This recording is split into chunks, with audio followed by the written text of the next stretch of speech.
Hi, this is Sanjay Pathak. Today I am going to discuss about the SQL Server connector in Power Platform.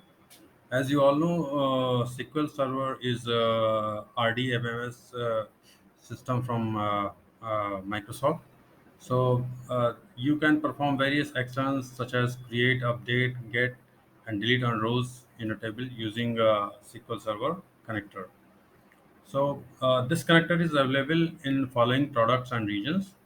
So it is available for Logic apps, Power Automate, and Power Apps.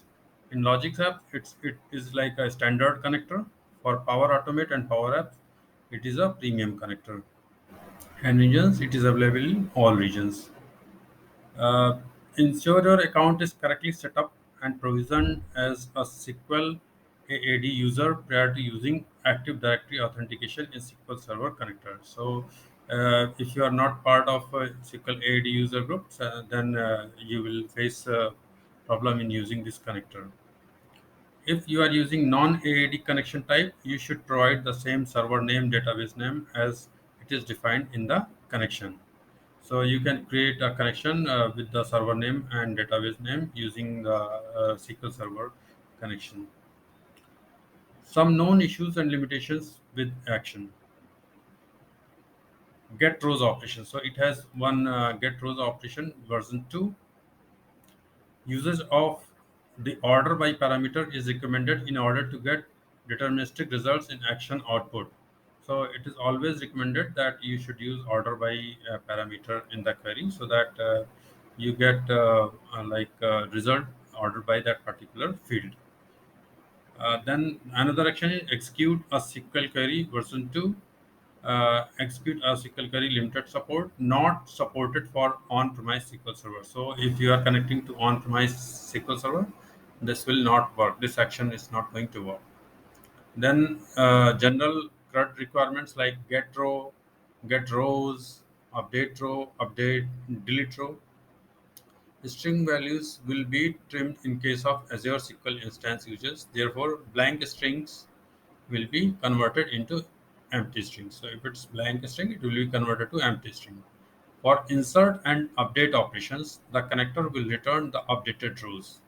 So if you are using insert and update, it will return the updated rows. This requires that the connection will need to have permission to read data from the SQL Server.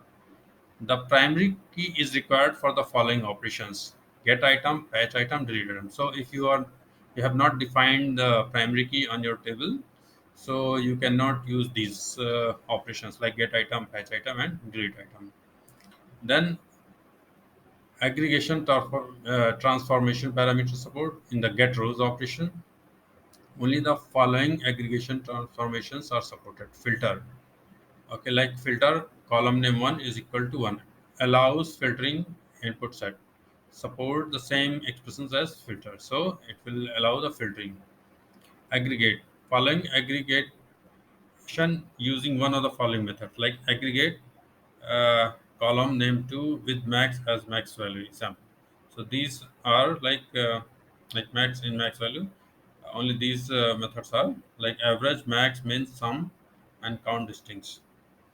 You can combine several operators separated by forward slashes to express that they are consecutively applied. This means the result of each transformation is the input of the next transformation. Example, filter column name 1 equal to 4, then slash forward slash aggregate column name 2 with sum as max for item ID. So you can combine several operators. Known issues and limitations with triggers. So with triggers when something happens in the SQL Server at that time you are trying to do something. So first trigger is when an item is modified, version 2. So fires on both insert and update row operations. So this operation is fired on both the operations whether row is inserted or updated. When an item is modified, this operation a row version or an identity column is required. So if you don't have identity column or row version, then this will not work when an item is modified. When an item is created, V2, an identity column is required. When an item is created, when you are using this action, then an identity column like primary key is required. When an item is created, V2 use the latest inserted rows identity column value as a threshold trigger state in order to identify newly inserted character. The logic assumes every new row's identity has to be bigger than the previous one. Therefore, in case identity sequence is reset for a table due to explicit TSQL command or table truncation, trigger logic will skip new rows for the existing flow. So there are two different workarounds possible. First, you can reset the flow trigger state by updating the trigger action card. For example, rename it, update parameters, or add a new connection and save the changes. Or you can restore the target table identity sequence. Turning off and turning on the flow will not reset the trigger state. General known issues and limitations. Following are some of the general known issues and limitations of using SQL connector. Stored procedures can't be invoked from Power Apps. Okay, so you cannot invoke stored procedures from Power Apps. One workaround is to create a flow and invoke the flow from the Power Apps. Insert and update to a table doesn't work if you have a SQL Server side trigger defined on the table. So if you have any kind of SQL Server defined on the SQL table, this insert and update will not work. To work around this issue, you can do either of the following: use a stored procedure or native query, or remove the trigger from your SQL table. When invoking a stored procedure on an on-premise SQL server, we have the following limitations. So if you have on-premise database and a stored procedure there, then output values for output parameters are not returned.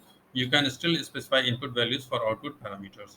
Return value is not available. Only the first result set is returned. Dynamic schemes are not supported for result sets. These are the limitations for stored procedures. The response size limit is 8 MB through on-premise SQL Server. The request size limit is 2 MB through on-premise SQL Server. So response size is 8 MB and request size is 2 MB for SQL Server on-premise. The minimum supported version for on-premise SQL Server is SQL Server 2005. So you should be having latest SQL Server instance. The following data types can't be used as query option predicates: date, date time 2, small date time. Currently, multiple result set support is limited for SQL native query execution. Only result sets up to first empty one result set will be returned. As a workaround, stored procedure usage is proposed. Okay, so if the SQL query stored procedure execution time exceeds 110 seconds, actions will time out. Okay, so after that, the SQL stored procedure execution will time out. Private endpoint of SQL Server can only be accessed within ISC. Setting force encryption is not supported. Using service principal to connect to SQL Server is only supported in Logic apps and not in Power Apps and Power Automate.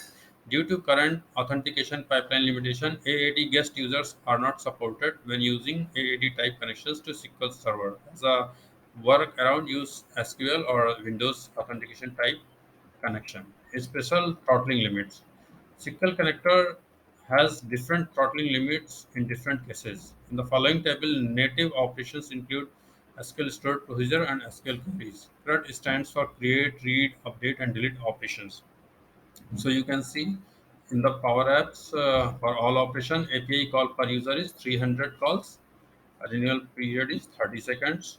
For Power App shared environment, concurrent calls per connection is 125.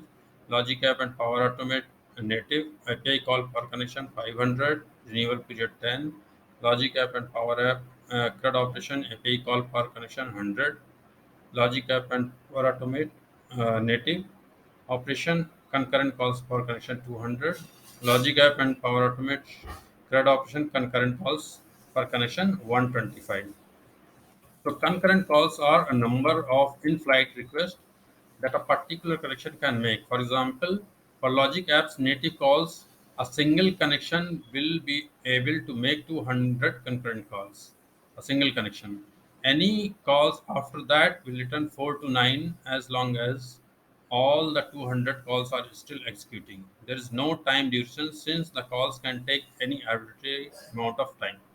But the point of this limit is to prevent a lot of long running queries from a single connection and not cause it to starve other connections. For example, if a connection makes 200 calls all at once and all of them take around 50 seconds to execute, all other calls will fail with 4 to 9 error for the next 50 seconds. Once one or more queries finish execution and results are returned, any subsequent calls will be processed.